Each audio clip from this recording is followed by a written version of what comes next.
परमेश्वर के नाम की जय जयकार हो, परमेश्वर के नाम की स्तुति हो। परमेश्वर ने आपको फिर से हमारे सामने आने के लिए मौका दिया।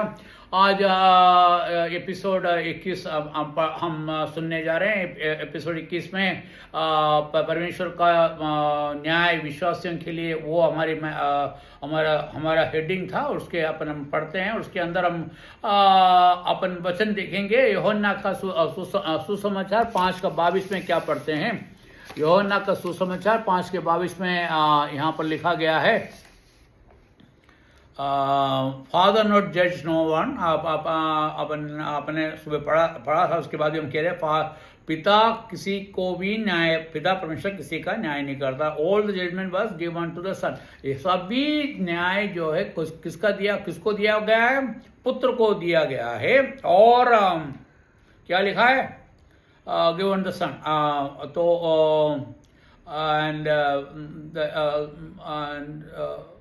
और उसके 23वें आयत में ये लिखा हुआ है that all should honour the son. और उसको काय के लिए इस प्रकार से किया है क्योंकि सभी लोग पुत्र को मान दे, सम्मान दे, उसको अंगीकार करे। और जैसे दे ऑनर द फादर, जैसे आप पिता परमेश्वर को आपने अंगीकार किया है, वैसे ही आप पुत्र परमेश्वर को भी आप अंगीकार करें और उसकी मान करें, उसके सम्मान करें। He does not honour the son, does not honour the father. बोलते कि जिसने पुत्र परमेश्वर को मान सम्मान नहीं दिया, वो किसको मान सम्मान नहीं दे रहा है? परमेश्वर को। पिता परमेश्वर को भी सम्मान नहीं दे रहे। मतलब ये दोनों जुड़े हुए हैं। मतलब आपका मतलब ये है कि पिता परमेश्वर हर चीज पुत्र को दिया है। उसका कारण क्या है कि पुत्र परमेश्वर को हम उसका मान सम्मान करें। तो ये यहाँ पर अपने हिंदी में यहाँ पर मेरे 22 में अपने ये पढ़ते हैं कि पिता किसी का भी न्याय नहीं करता। आप ये फिर से मैं बता रहा हूँ, पिता परमेश्वर किसी का न्याय नहीं करता, किंतु उसने न्याय करने का अधिकार बेटे को दे दिया। किसको दे दिया है? अपने बेटे को दे दिया है। तो इसलिए इसका मैं आपको बता दूं। और 23 में मैंने पढ़ा है कि पिता परमेश्वर को, जो पुत्र परमेश्वर को मान सम्मान नहीं करता, वो पिता परमेश्वर को मान सम्मान नहीं करते। तो ये बहुत ही बड़ी सीरियस बात है। इसलिए आपको पुत्र को आपको मान सम्मान करना पड़ेगा, क्योंकि उसी ने इस जगत में आकर आपके आपको पाप में से निकाला है, और किसी ने नहीं। क्योंकि पिता परमेश्वर की इच्छा थी कि वो आके अपने पुत्र परमेश्वर आकर इस पृथ्वी पर आकर और इस पाप के गुनाहों में जी रहे हैं हम मनुष्यों को उस पाप के गुनाहों से निकालकर हमें उनके बेटे और बेटियां बनाए। तो ये किसकी इच्छा है? पिता परमेश्वर की इच्छा है। और उसके हिसाब से कौन आया है? पुत्र परमेश्वर। आप वचन में पढ़ते हैं कि क्या लिखा है कि मैं आया हूं इसी कारण कि मैं पिता की हर बात को मानूं। मतलब एक पुत्र का काम वो होता है, वो अपने पिता की हर बात में आज्ञाकारी रहे। और यहाँ पर वचन में कहता है कि मैं सिर्फ इसीलिए आया हूं कि पिता की हर बात को मानने के लिए, वो उसी की बात कहता हूं। और अच्छा दूसरा, अब आगे बढ़ते हैं। और अब यहाँ पर देखें इसकी अथॉरिटी। अब अपन यूहन्ना का सुसमाचार 5:27 में क्या पढ़ते हैं? And he has given him authority to execute judgment also. परमेश्वर ने जजमेंट एक्सिक्यूट करना, मतलब जजमेंट करने का अधिकार किसको दिया है? पुत्र को दिया है। यहाँ पर फिर से परमेश्वर, ये कौन कह रहा है?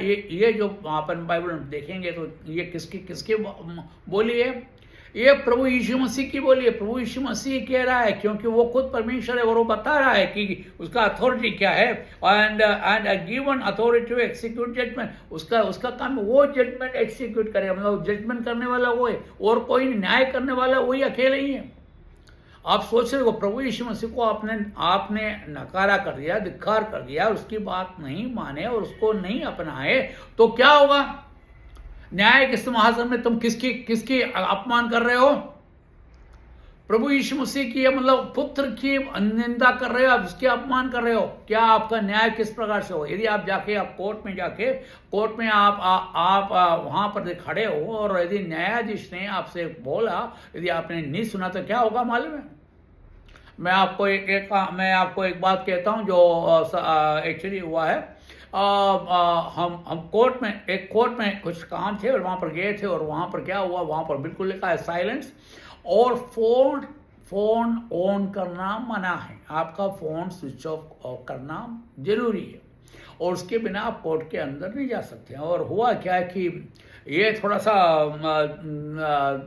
धनवान था, थोड़ा सा वो अपना प्रेस्टीज की बात थी, और उसके फ़ोन उसने साइलेंट पे ना रख के वो ऑन रखा।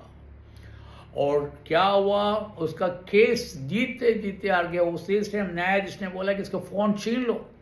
उसके फ़ोन छीन लिया, और छीना ही नहीं, और क्योंकि उसने कोर्ट की अपमान करा, उसका न्याय जो है उल्टा पड़ गया। ये सही में हुआ बात कह रहा हूँ। परमेश्वर को यदि न्यायाधीश को आप यदि मानते नहीं और उसकी बात की इच्छा नहीं, आप उसके सम्मान नहीं करते हैं, तो क्या होगा, आपका दंड बढ़ा दिया जाएगा। आपको दंड कर देंगे। आपको यदि आपने कोई गलती नहीं करा तो भी आप मुश्किल में फंस जाएंगे। मालूम है, आप कोर्ट में जाते हैं तो आप किस प्रकार से जज से बात करते हैं। जज से कहते हैं माय ऑनर, और माय ऑनर मतलब मेरे हुकूमत करने वाला, आपका मान सम्मान वाला, द ऑनर। मैं आपको सब सम्मान आपको दे रहा हूँ, मैं ऑनर दे रहा हूँ, मैं अपना सम्मान दे रहा हूँ करके आपको बोलना पड़ता है माय ऑनर। अब बोलिए, आप जो कहें आप सुनने के लिए तैयार है। और यही नहीं, हर व्यक्ति को जैसे ही जज जाते हैं, आपने देखा हुआ न्यायाधीश आते हैं, आपने फिल्मों में देखे होंगे, या आप कोर्ट में जाए तो कोर्ट में देखने को मिलेंगे। वहाँ जाते तो हर व्यक्ति को उसके आने पर खड़े होना पड़ता है, कोई भी बैठ नहीं सकते हैं। और यही नहीं, आप बैठे रहे, और आप बैठने के बाद जब तक वो जज बैठने के बाद वो नहीं कहता है बैठे, तब तक आप बैठ भी नहीं सकते। मतलब कितना मान सम्मान है आपसे। आप चाहे कोई भी हो, आपके कितना धनवान हो, आप कौन से पद में, अभी आप प्राइम मिनिस्टर भी हो, कोई भी हो, किसी को भी कोर्ट की मान सम्मान के उल्लंघना करना मना है। और यदि करेंगे तो उसका दंड भोगना पड़ेगा। तो आपको मालूम है, हाई कोर्ट, सुप्रीम कोर्ट किसको, प्राइम मिनिस्टर को 2 मिनट में उसके 12 बजा सकते हैं, यदि उसने कोर्ट की अपमान कर दिया तो। और ये यहाँ पर नहीं, ये अपने इंडिया में ही नहीं, आप अब फॉरेन में चले जाओ, आप अमेरिका चले जाओ, इतना बड़ा राज्य है, वहाँ पर भी प्रेसिडेंट जो है, जो अब जब सुप्रीम कोर्ट में पहुँचते हैं, उनको अपने आप को नीचे बैठ के और उनकी दी हॉनर के हिसाब से ही बात करना पड़ता है, क्योंकि वो खुद भी हॉनर है, बाकी जज के सामने वो जो हॉनर है। और यहाँ पर मैं आपको बता रहा हूँ कि पुत्र परमेश्वर वो न्याय करने वाला परमेश्वर है, वो न्यायाधिकारी है। और हमने क्या 27 में क्या पढ़ा है, he has given him authority, उसको न्याय करने का अथॉरिटी किसने दिया है, पिता परमेश्वर ने दिया हुआ है। टू एक्सिक्यूट जजमेंट ऑल्सो, उसका न्याय करने के बाद उसको उसी टाइम उसको करवाने वाला या उसको करने के लिए मजबूर करने वाला वो कौन है, वो एक्सिक्यूट मतलब उसको इमीडिएट करने के लिए कौन कर सकते हैं, जज कर सकते हैं, because he is the son of man. और वो ही परमेश्वर का पुत्र है, सब परमेश्वर का पुत्र। यहाँ पर हिंदी में क्या लिखते हैं आप देखते हैं, और उसने उसे न्याय करने का अधिकार दिया क्योंकि वह मनुष्य का पुत्र है। उसको न्याय करने का अधिकार क्यों दिया है, वो मनुष्य के पुत्र, मतलब मनुष्य का पुत्र मतलब परमेश्वर का पुत्र, परमेश्वर का प्रभु पुत्र को मनुष्य का पुत्र कहा गया क्योंकि वो मनुष्य के रूप में इस पृथ्वी पर आया, और यहाँ पर पृथ्वी पर उसने मनुष्य रूप में रहा, और इसलिए उसको मनुष्य के पुत्र कहा गया है। तो पिता परमेश्वर ने पुत्र परमेश्वर या मनुष्य के पुत्र को यह अधिकार दिया, किसको दिया, अथॉरिटी, यहाँ पर हिंदी में यहाँ पर लिखा है, और क्या लिखा हुआ है, उसे न्याय करने का अधिकार दिया। भाई इंग्लिश में थोड़ा सा और वो है कि वो न्याय करने का अधिकार नहीं है, वो उस न्याय को करने वाला या उसको ऑर्डर करने के बाद उसको उसी टाइम अपनाने का जरूरत होता है। आप उसको उसी टाइम करना पड़ता है, क्योंकि उसको उस न्याय को टालने का उसका कोई अधिकार नहीं। तो सुन लिया, तो आपने सुना है कि परमेश्वर कितना कितना शक्तिमान है। आप इसको जरा सोच के देखिए। और